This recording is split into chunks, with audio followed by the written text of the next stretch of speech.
আচ্ছা, চা তো সকলেই ভালোবাসেন, অনেক ধরনের চা খেয়েছেন নিশ্চয়ই। লেবু চা, দুধ চা, অপরাজিতা চা, গোলাপ চা, তুলসী চা, মশলা চা, কত ধরনের চা হয়। কাঁঠাল চা খেয়েছেন কখনো? কাঁঠাল চা বলি তাহলে রেসিপিটা। কাঁঠাল তো সবার ঘরে আসি। আগে বলে দিই কি কি উপকরণ লাগছে। লাগছে কাঁঠাল, দুধ, জল, চা পাতা, সুগার যাদের আছে তার জন্য সুগার ফ্রি, আর যাদের সুগার নেই তারা পাতি চিনিগুলো খাবে। এইবারে আসছি রেসিপিতে, ভালো করে শুনবেন কিন্তু। কাঁঠাল আনবেন, দুধ তো ফ্রিজে থাকেই। কাঁঠাল কেটে তো আর সবটা একসাথে খেয়ে নিতে পারবেন না, আমরা তো নিশ্চয়ই টিফিনে আবার পরের দিনের জন্য গুছিয়ে রেখে দিই। সেইখানেই হচ্ছে আসল টুইস্ট। কাঁঠাল যখন ফ্রিজে রেখে দেবেন টিফিন বক্সে ভরে, তখন ভুল করে টিফিন বক্সের মুখটাকে একটু খুলে রেখে দেবেন।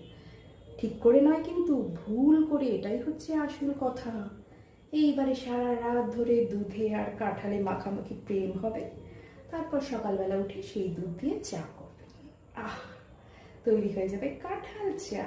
কেমন লাগে একটু খেয়ে বলবেন প্লিজ। হ্যাঁ, ভালো লাগলে আমার রেসিপিটা শেয়ার করে দেবেন যাতে আমার কাঁঠাল চা ফেমাস হয়ে যায়।